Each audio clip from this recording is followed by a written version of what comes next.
Bon, c'est parti pour cet épisode de podcast. J'ai envie de vous parler aujourd'hui. Alors, je vais vous parler de plusieurs choses. On va aborder pas mal de thèmes. On va parler notamment des traumas, du mode survie, mais surtout de comment en sortir. J'ai eu envie de vous parler de ce sujet parce que la semaine dernière, j'ai vécu une période, que l'on pourrait qualifier de tempête. J'ai vraiment eu l'impression de vivre une tempête à l'intérieur de moi et le fait que, finalement, ça passe assez vite, m'a permis de me rendre compte de tout le chemin que j'avais pu parcourir ces dernières années et d'à quel point ce genre de tempête aurait pu me mettre complètement sous l'eau il y a quelque temps en arrière. Et ce qui m'a beaucoup aidée, alors bien évidemment, c'est des années de processus, de formation et voilà. Et ça, c'est vraiment, ça s'est fait sur des années, mais j'ai quand même compris beaucoup de choses, je dirais, l'année dernière, quand j'ai entamé ma formation sur la régulation du système nerveux, qui m'a plongée dans un nouveau monde, qui m'a permis de comprendre beaucoup de choses que j'avais certes déjà explorées avant.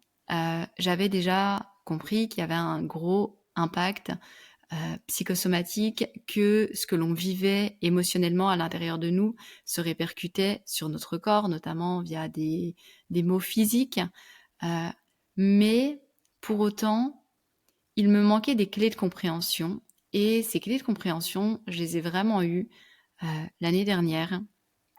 Et, et du coup, j'avais vraiment envie de vous proposer un épisode dans lequel j'allais pouvoir vous partager un petit peu tout ce que j'avais pu tirer de ces années, de ces expérimentations et notamment de cette formation sur la régulation du système nerveux, pour vous donner des clés pour vous aider à mieux comprendre ce qu'il se passe à l'intérieur de vous-même, pour vous aider à traverser ces moments de tempête et surtout vous donner l'espoir et vous rappeler que vous n'êtes pas seul et surtout que l'on s'en sort, que l'on peut avancer, que c'est un travail de longue haleine. Je pense que c'est un travail que l'on va faire tout au long de sa vie, aller déconstruire tout ce que l'on a construit, aller déconstruire nos systèmes de protection,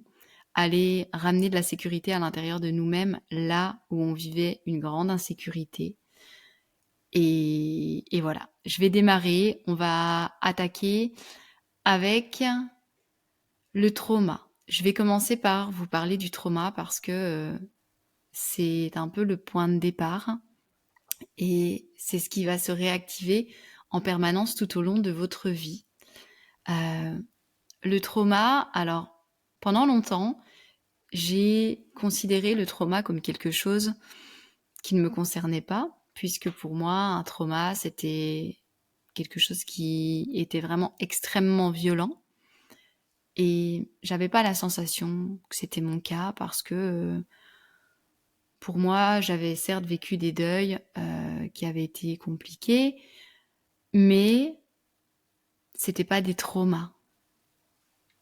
J'avais tort, évidemment. Et j'avais envie de commencer par là, parce que je sais que souvent, on a tendance à se dire que oui, mais nous, on a vécu des trucs, mais quand même, c'était pas si grave, et après tout, il y a des gens qui vivent bien pire que nous. Mais du coup, quand on fait ça, euh, on est en train de se... On banalise finalement ce qui nous est arrivé, on banalise ce que l'on a pu ressentir, et, et on en fait un non-fait, un peu. Bon, ben oui, effectivement, ma maman était malade quand j'étais ado, elle est décédée quelques années plus tard. Effectivement, mon père est décédé quelques années plus tard. Ok, ben ouais, les gens meurent et pour moi, ça arrivait un petit peu plus tôt que pour d'autres, mais après tout, je suis pas la seule et il y en a d'autres à qui il arrivait bien pire. Voilà, moi, c'est ça que je me disais. Pour autant, Aujourd'hui, j'ai conscience que c'est des événements qui m'ont construit, qui ont impacté toute ma vie et surtout que ça j'ai mis en place des fonctionnements, des systèmes de protection qui m'impactent encore aujourd'hui. Mais pour autant, j'ai beaucoup plus de bienveillance, j'ai beaucoup plus envie de m'apporter de la douceur, du réconfort, parce que je sais qu'il y a en moi une, une petite fille qui est encore en souffrance, qui se sent encore comme une enfant, et pour qui ces pertes, c'est pas rien. C'est pas rien, c'est pas juste un deuil, comme on va vivre des deuils toute notre vie. C'est des événements qui l'ont profondément marquée, et c'est des événements pour lesquels elle a géré comme elle a pu, et elle les a notamment gérés en se coupant, de ses ressentis et en se dissociant d'une certaine manière pour pas souffrir et pour pas avoir mal. Elle a compensé avec beaucoup d'exutoires, en faisant la fête, en sortant, en testant des trucs qui la mettaient dans un état second, qui lui faisaient oublier. Et, et ça, c'est un parfait exemple de ce qu'est le trauma. Le trauma, c'est pas l'événement en soi. Le trauma, c'est ce qu'il va se passer à l'intérieur de nous à la suite de cet événement. Le trauma, on pourrait dire que c'est un peu comme une énergie. Quand l'événement arrive, il y a l'émotion. L'émotion, c'est une énergie.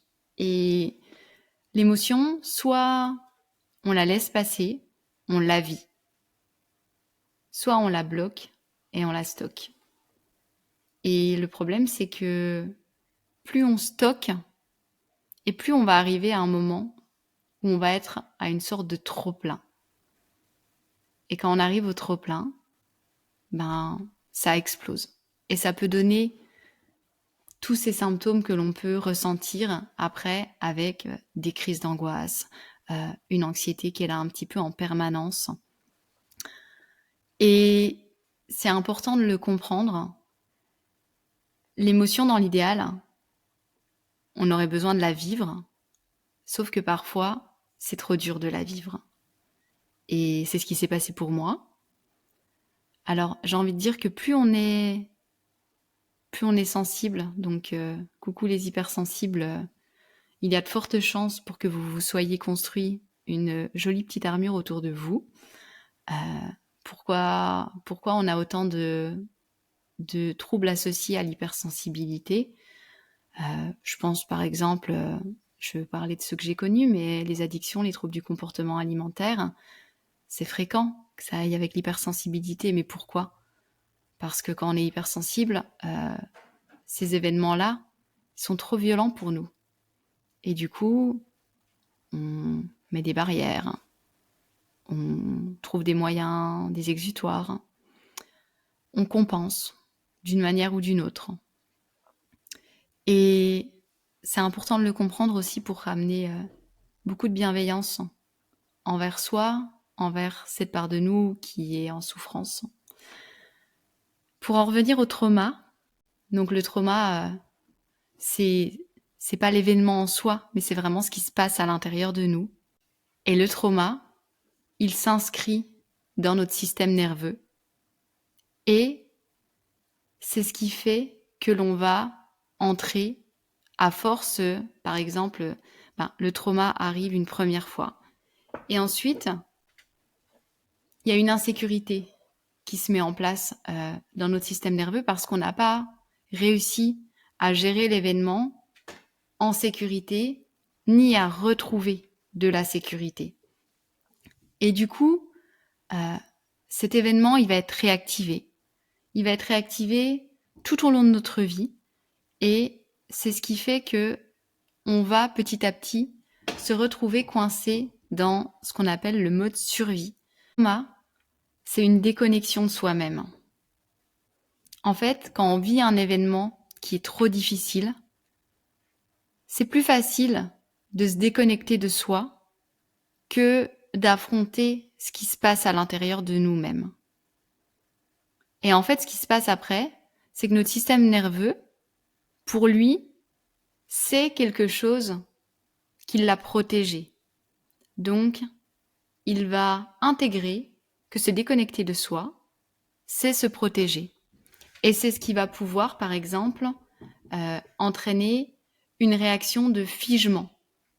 Le figement, c'est ce qu'on va appeler en régulation du système nerveux, quand on se fige, on va entrer dans un mode qui est le mode dorsal. Et en fait, quand on est en mode dorsal, eh bien, on va avoir tendance à se replier sur soi-même, à éviter le contact avec les autres, à éviter de se confronter, en gros, à l'autre, à l'extérieur, parce que c'est perçu comme un danger. Le trauma, c'est pas forcément quelque chose de terrible qui nous est arrivé.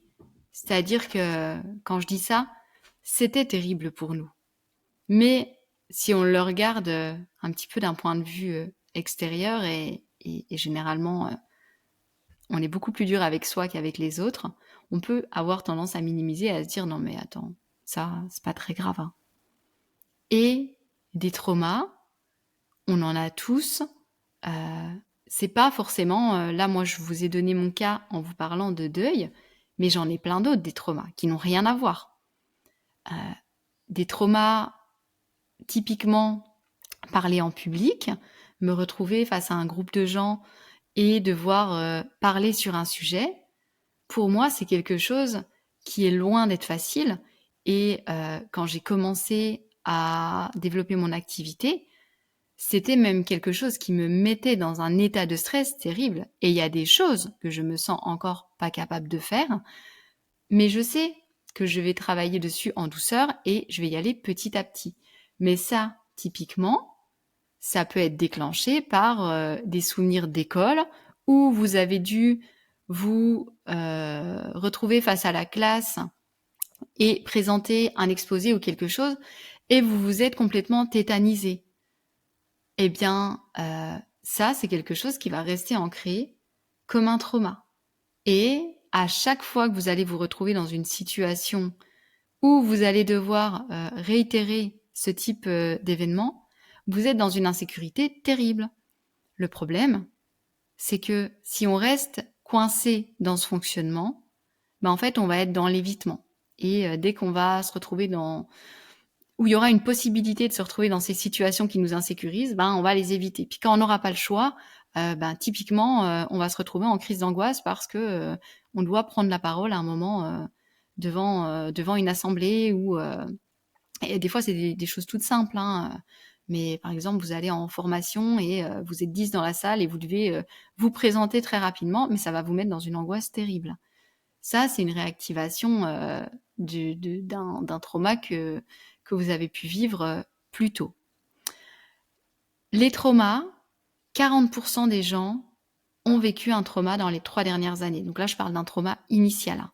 Donc imaginez-vous bien que vous avez forcément vécu un, mais même plusieurs traumas. Et aujourd'hui, ces traumas, ils vous impactent dans votre vie quotidienne parce que vous avez mis en place un système de protection. Alors, ces systèmes de protection, c'est ce qu'on appelle donc dans la régulation du système nerveux, je vous ai parlé tout à l'heure du mode dorsal. Le mode dorsal, c'est vraiment ce qui correspond au figement. Le figement, c'est une réaction archaïque, les animaux utilisent le figement quand ils se sentent en danger. Par exemple, à un moment, si ils ne peuvent pas fuir, eh bien, leur dernière option, c'est de se figer et d'espérer qu'ils s'en sortent comme ça. C'est vraiment une réaction archaïque et le problème, c'est que quand notre système nerveux se met à fonctionner constamment de cette manière-là, eh bien, ce que je vous disais tout à l'heure, on va se retrouver dans ce mode de fonctionnement où on va avoir un peu peur de tout et on va se recroqueviller sur nous-mêmes et éviter l'extérieur. Il y a un autre mode de fonctionnement qui est celui du combat. ça, c'est ce qu'on appelle le sympathique agressif. Et dans ce cas-là, on va avoir tendance à réagir par l'attaque. On va être en réaction à tout ce qui nous arrive et on va vraiment être dans le combat. Et on a encore un autre mode de fonctionnement qui est lui plutôt le sympathique fuyant, où dans ce cas-là, on va vraiment être pareil. On est dans l'action, mais on est dans la fuite. C'est-à-dire qu'on va fuir devant tout ce qui nous semble être dangereux.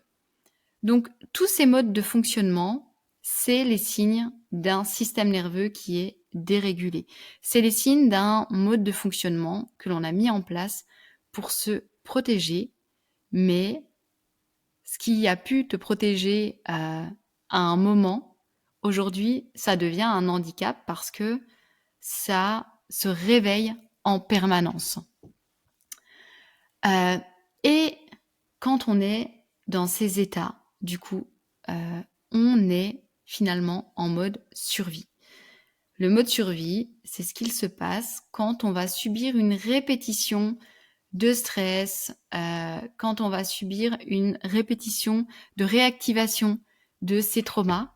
Et à ce moment-là, on va se retrouver donc un peu coincé dans un état de, alors soit d'immobilisation, soit de mobilisation, où on est vraiment dans un état d'excitation et de réaction élevée. Et finalement, c'est comme si on était dans un état d'insécurité permanente. Et de quoi est-ce que l'on a besoin pour sortir du mode survie? De quoi est-ce que l'on a besoin pour arrêter d'être activé en permanence par nos traumas? On a besoin de retrouver de la sécurité intérieure. Donc ça, c'est vraiment le point essentiel. On a besoin de sécurité intérieure. Quand on est comme ça dans un état où on vit une forte insécurité à l'intérieur de nous, on a juste besoin de se sentir mieux, on a besoin de se sentir protégé, sécurisé. Et c'est le principe de la régulation du système nerveux. La régulation du système nerveux, l'objectif, c'est de ramener de la sécurité à l'intérieur de nous-mêmes pour que notre système nerveux arrête de s'activer en permanence et de tout ressentir comme un danger. Alors, qu'est-ce qu'on va faire? Comment est-ce que l'on va pouvoir retrouver de la sécurité intérieure? Je vais vous donner quelques clés. Je ne vais pas pouvoir vous faire une présentation exhaustive parce que ça demanderait des heures, mais je vais vous donner quelques clés principales sur lesquelles vous allez pouvoir déjà travailler vous-même. Parce que bien évidemment, l'idéal, c'est de se faire accompagner pour travailler sur tout ça, pour aller notamment travailler sur l'origine de nos traumas, travailler à ramener de la sécurité. Donc ça peut se faire de plein de manières, hein. Par exemple avec le MDR, hein, typiquement. Moi, je le travaille en visualisation, en retournant dans des scènes qui nous activent fortement et en visualisation, en allant ramener vraiment de la sécurité. Au fond, c'est toujours le même principe. L'objectif, c'est de pouvoir revivre les événements qui vous déclenchent et de s'entraîner d'une certaine manière à les revivre dans un état de sécurité.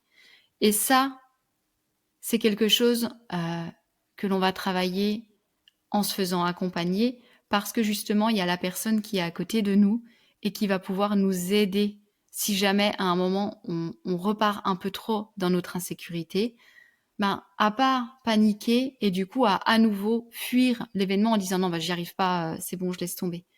Non, en se faisant accompagner, on va pouvoir y aller en douceur et aller travailler sur notre sécurité intérieure, aller la développer. On va vraiment, c'est un travail qui se fait à deux, hein, mais aller à la recherche de nos propres ressources. Et voilà. Mais pour autant, vous pouvez déjà mettre des choses en place en autonomie pour vous sentir mieux, pour réguler votre système nerveux. Et ce que vous allez pouvoir commencer par faire déjà, c'est par vous observer. Observer ce qui se passe à l'intérieur de vous. observez votre fonctionnement, observez ce qui vous active, ce qui active en fait, ces réactions de survie, ce qui active cette insécurité et à l'inverse, qu'est-ce qui va vous aider à vous sentir sécurisé? C'est important déjà de prendre conscience de tout ça et c'est quelque chose que je recommande toujours aux personnes que j'accompagne de faire, vraiment de se placer dans cette posture de j'observe mon fonctionnement. Ça va nous aider à nous comprendre. Comment je fonctionne? Qu'est-ce qui me fait réagir? Qu'est-ce qui me sécurise? Donc ça, c'est un premier travail que vous allez pouvoir faire déjà en autonomie. Il y a une deuxième chose qui m'a énormément aidée, c'est quand j'ai compris que finalement tout ça, ça se jouait beaucoup dans le corps.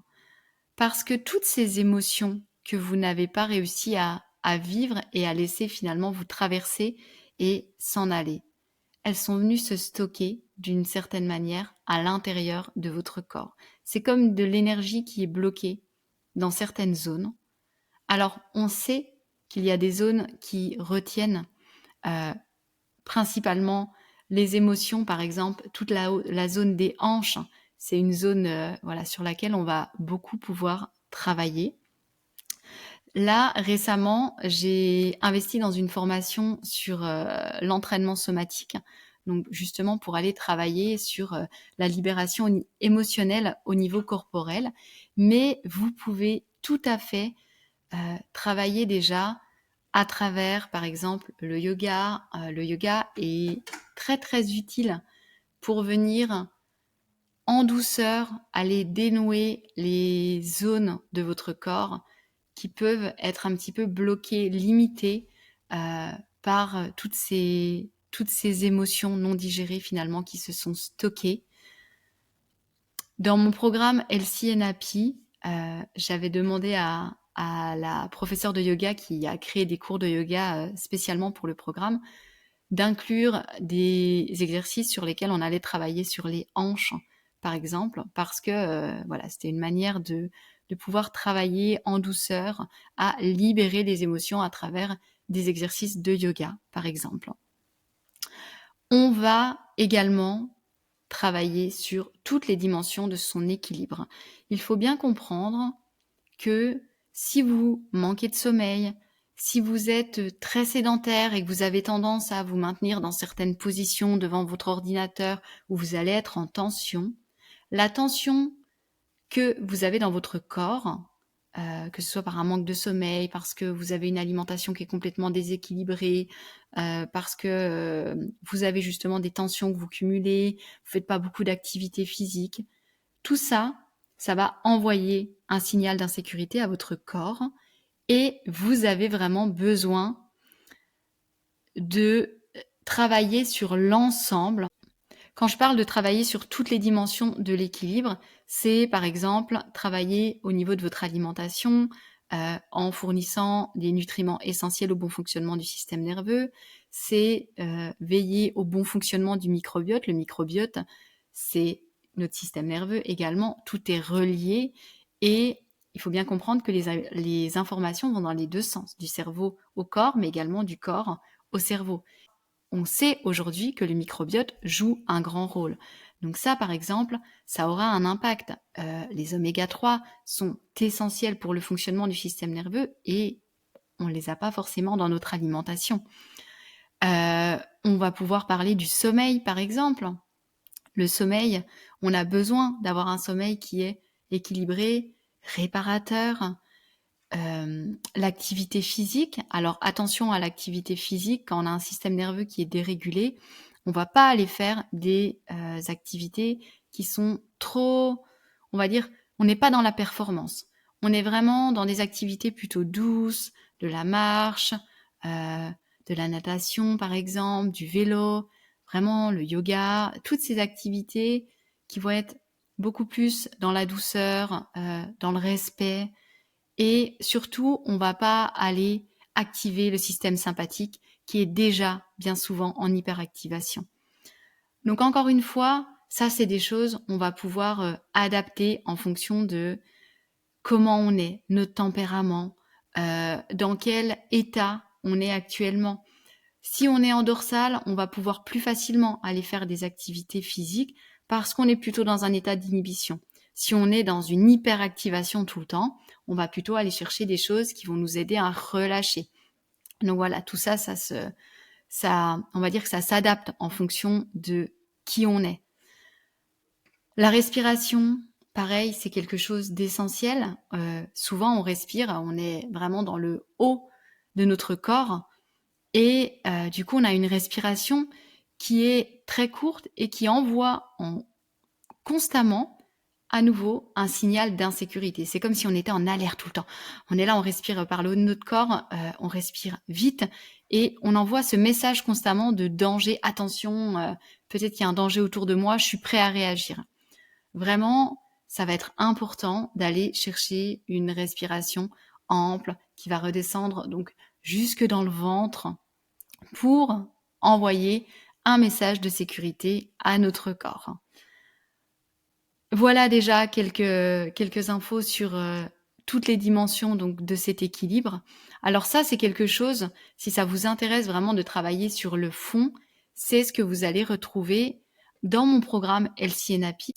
Dernier point dont je vous ai déjà un petit peu parlé tout à l'heure, je vais peut-être pas trop revenir dessus, mais c'est de vous faire accompagner, de ne pas rester seul dans ces moments, parce que plus vous vous enfermez, plus vous restez coincé dans vos peurs, et plus c'est compliqué de s'en sortir parce que c'est un petit peu un cercle vicieux qui se met en place, et plus on a peur et plus on va fuir ce qui nous fait peur. Et en fait, l'objectif, ça va être, dans un premier temps, déjà, de ramener de la sécurité à l'intérieur de nous-mêmes, mais dans un deuxième temps, vraiment, c'est d'aller petit à petit avancer et regagner du terrain pour, comme si, peut-être que votre sécurité, là, en ce moment, elle est là, elle est vraiment tout autour de vous, peut-être même qu'elle est plus qu'un tout petit point à l'intérieur de vous-même. Et en accompagnement, ce qu'on va faire, c'est vraiment venir retravailler dessus pour la faire grossir, grossir, grossir et prendre de la place, de plus en plus de place, pour que vous ne soyez plus limité dans votre vie quotidienne, pour surtout, c'est vraiment ça le point le plus important, c'est vraiment de pouvoir vous réaliser, de revenir à l'intérieur de vous-même. Qu'est-ce que vous avez envie de réaliser dans votre vie? Qu'est-ce que vous avez envie de faire? Et de sortir de toutes les croyances, toutes les limitations que vous avez pu mettre, qui vous empêchent aujourd'hui de vous réaliser, de faire ce que vous avez vraiment envie de faire au fond de vous. On va vraiment venir travailler sur cette notion de confiance, de sécurité, pour vous permettre d'avancer petit pas par petit pas vers la réalisation de vos rêves, vers la réalisation de vous-même. Vous savez, si j'avais pas fait ce travail sur moi-même, je peux vous assurer que je serais pas là en train de vous parler aujourd'hui devant un micro, en train de vous parler de tous ces sujets-là. Honnêtement, il y a quelques années, c'était juste inenvisageable. C'était tellement, tellement effrayant et insécurisant pour moi que j'aurais jamais été capable de le faire à ce moment-là. Mais petit à petit, en travaillant sur soi, eh bien, on va pouvoir avancer, on va pouvoir redonner, re-raconter une autre histoire, retravailler sur nos croyances et petit à petit avancer vers qui on est et qui on a envie de devenir. Voilà, c'est vraiment le message aussi que j'avais envie de vous faire passer à travers cet épisode.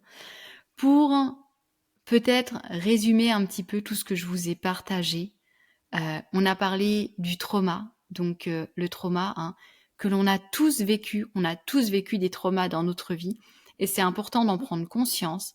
C'est important de prendre conscience que suite à ces traumas, vous avez mis en place un système de protection, mais que ce système de protection, aujourd'hui, c'est quelque chose qui vous empêche d'avancer, qui vous empêche de vous réaliser et qui peut-être même vous place dans un état de survie avec des réactions, des symptômes, on va dire, qui deviennent carrément physiques, peut-être avec de l'anxiété, des crises d'angoisse, des troubles physiques vraiment.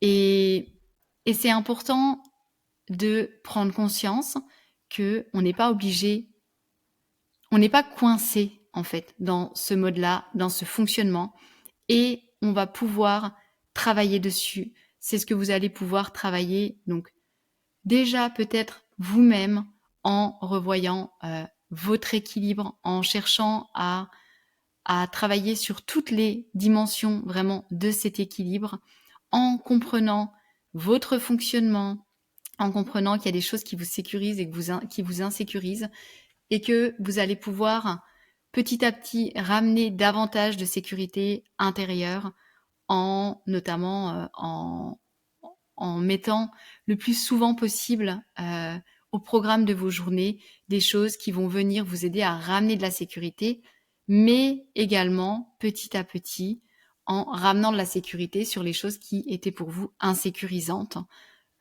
Ça va se faire vraiment petit pas par petit pas, et notamment en se faisant accompagner. Vous allez également pouvoir travailler au niveau physique, corporel, avec, par exemple, simplement avec du yoga. Vous allez également pouvoir travailler au niveau corporel, à relâcher les tensions avec des exercices spécifiques, peut-être en rejoignant un cours de yoga, par exemple, cette année. Voilà, il y a plein de manières de le faire. Et pour conclure, j'ai vraiment envie de vous dire de ne pas avoir peur de ces réactions de votre corps. Tout ça, il y a un sens derrière. Si vous réagissez comme ça aujourd'hui, euh, il y a moyen d'aller travailler sur ce qu'il se passe à l'intérieur de vous, sur ce qu'il se passe derrière. Je sais à quel point on peut se sentir démuni. Et si c'est votre cas, ne restez pas seul avec cette souffrance, ne restez pas seul avec votre corps qui s'emballe complètement.